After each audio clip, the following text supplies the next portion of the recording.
My name is Maria Nguyen. I'm an International Education Officer at Family Planning New South Wales, based in Australia, and a youth representative from the SDG for Youth Network. I'm also co-leading Action Track 1 with my colleagues from the Ministries of Education from Namibia and Italy. Now, it's day 3. We've talked a lot about transforming education, and we need to transform, not reform. Reform after reform hasn't got us to where we should be. And in order to transform education, we really need to truly change our mindsets. We need to think of education as an investment for our shared future, education as a tool for empowerment, and education as a human right. Over the next 75 minutes, you will see a different vision, one where all learners have unhindered access to education, are safe and healthy, free from violence and discrimination, and receive comprehensive care services at school. We will show you why this is essential to unlock the potential of all learners in all their diversities, and why it's needed to transform institutions to achieve fair, equal, inclusive, and peaceful societies. It is possible, and we must make it happen. Now, it's day 3. We're probably all pretty tired, and we keep hearing about this idea of transforming. Are we being transformative enough? Is this transformative enough? And these are questions that myself and the co-leads of Action Track 1 kept asking ourselves. Before this pre-summit, we actually met up a few times to discuss about whether Action Track 1 truly is transformative. And we were in many Zoom meetings. A lot of the times it would be, the Minister of Education in Italy with these grand flags in the back. And then we would have the ministry from Namibia with the posters of the SDGs in the back. And then it'll be me, just in my bedroom, probably half in PJs, to be honest.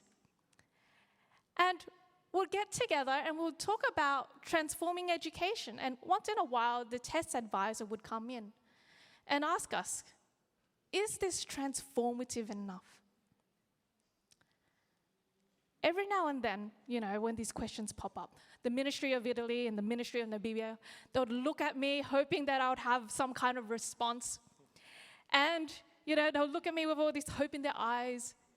And I'll look at my watch and I'm like, it's 1 a.m. in Sydney at the moment. I've got about 2 brain cells left in order to answer this. But luckily enough, I've got today with me 2 young people to support me, because without actually talking about these words and what it truly means, they're just merely buzzwords. So I would like to introduce 2 young people. Over to you, Uli and Alice. Good morning, everyone. My name is Ulises. I'm 25 years old, and I'm joining from Buenos Aires, Argentina, and I'm part of the Test Advisory Committee. Good morning, everyone. My name is Alice. I'm from Rwanda, and I work with the UN Foundation as Next Generation Fellow, and I'm so excited to be here this morning. Thank you. So what we're going to do this morning is have a break through some of the key words that we've got for Action Track 1. So the first word is safe. Alice, Uli, I'm wondering if you could help me out with this one. Yeah, definitely. Safe. Being safe to me means that you are being seen, you're being valued, you are being appreciated, and you are free to express your ideas freely without the fear of being judged. And when speaking of safety in terms of schools, I'm talking about the safe schools. Are the students really happy and excited to be in a classroom? Are not afraid of being attacked in school. And that's why this is really important to bring this part of safety as we're talking about transformation. So that's my take on safe, ideally. In my opinion, I think that we conceive usually our educators as adult figures that are really far away from us. rather as an ally or as a friend. We spend more time in our schools than in our own houses. So at the end of the day, schools are our homes. So in my personal experience, coming from a queer background, a teacher can be the person who supports who I am, who supports my identity, and who provides a safe environment for me to thrive. Thanks, Alice and Uli. Now here's the next buzzword, inclusive. We hear about it all the time. What does that actually mean to you? Quality education has been often been accessed by highly privileged people. And you find that most of the young people from the less privileged community do not have access to that quality education. When I talk about inclusivity, it means that no one is being left behind. And regardless of their gender, their nationalities, their economic means, even language, really, and religion. So I believe that inclusivity is an umbrella bringing everyone together and making sure that no one is left behind. Yeah. In my case, it's about creating a holistic and interdisciplinary support, create a structure that can support the learning journeys of each student, support them in their mental health processes, supporting them in all the process of going through school. But it's also about creating curriculums that can support everyone, that can include everyone's story, and that everyone can feel part of being represented what they see at school, because at the end of the day, school and the world out there is pretty diverse, it's pretty exquisite and rich, so why don't we see that in school more often? Thanks, Alice and Uli. Let's have a look at the next word now. Equitable. Now, when I think about equitable, it reminds me of a story, actually. So, when I was in my early teens, I remember I was in the classroom and I was doing this worksheet. And I remember I had made an error on that worksheet, actually. And the teacher, rather than giving me any supportive comments, what he said to me was, "Maria, girls can only be two things, pretty or smart, and you're not the latter." Now, at the time, I felt powerless. I said nothing. And I was just this young girl. I was just, growing in a low socioeconomic area. My parents themselves were Vietnamese refugees. They never stood up for themselves because they didn't have the English skills to do so. So when we think about equity, we need to think about the intersectionality of different factors that make up someone, whether that's gender, language, disability, sexual orientation, just to name a few. We need to look at equity through that lens. What about you, Uli? What do you think? I think it may sound pretty basic, but it's why we're still talking about it. But multiple identities and diversity, they have higher dropout rates or less possibilities of access in school. So it's about a basic right, not only saying quality education, to get basic education at all. That's what it means equitable for me. Thank you. And we've got one last word, healthy. What does that mean to you, Alice?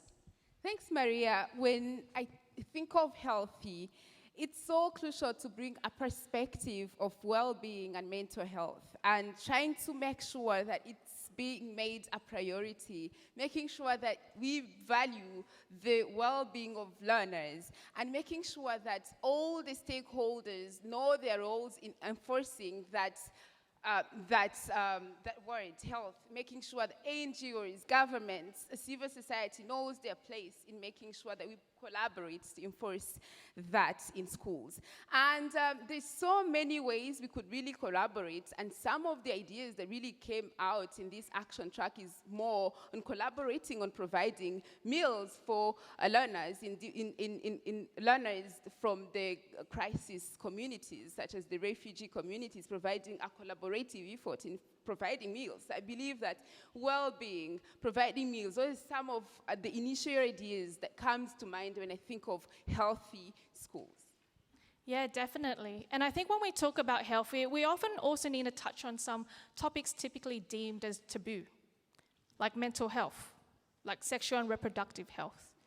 And in order to do that, we need to be able to look at culture and see it as something not stagnant, not a still picture, but something that we can look at and think, okay, which aspects do we want to keep and which aspects do we need to change, transform? That's where transforming education really comes down to. And young people are not asking, we're demanding for our rights to education and health. We heard that in the youth consultations yesterday. And there's youth movements such as Teachers' Consent that are really showing how young people are wanting to learn about sexual and reproductive health and mental health in schools as well. So, what that leads us to now is we need to remember that transforming education is about hard work. We have to put a lot of hard work into it. We're not here just to talk about some nice things. We're here to really look at some case studies and think about how we can apply it. And we need to remember that it is possible. It is possible to achieve it. So, what we usually do in Australia is, I used to be a teacher actually, so what we used to do in classrooms in Australia is we always start off with, what are we learning about and how do we get there? So for today's session, I want you to frame it like as if you are in a classroom. So I'll pass it over to Uli and Alice, who will explain the WALT and how we're going to achieve it. Yeah, definitely. And of course, to achieve this, we will observe case studies and critically reflect on our own situation to respond to the following question. We're actually going to collaborate in answering this question. The question is, what is one key action that is needed to transform education for inclusive, equitable, safe, and healthy school? And the way we're going to do this is quite simple. You can use your device. It could be a phone, a computer, a tablet, connected to the internet, and go to www.menti.com. I'll give you a moment, and then you will type that code, 96312, and we're going to answer this question. What is one key action that is needed to transform education for inclusive, equitable, safe, and healthy school? And we'll share the results at the end of the session.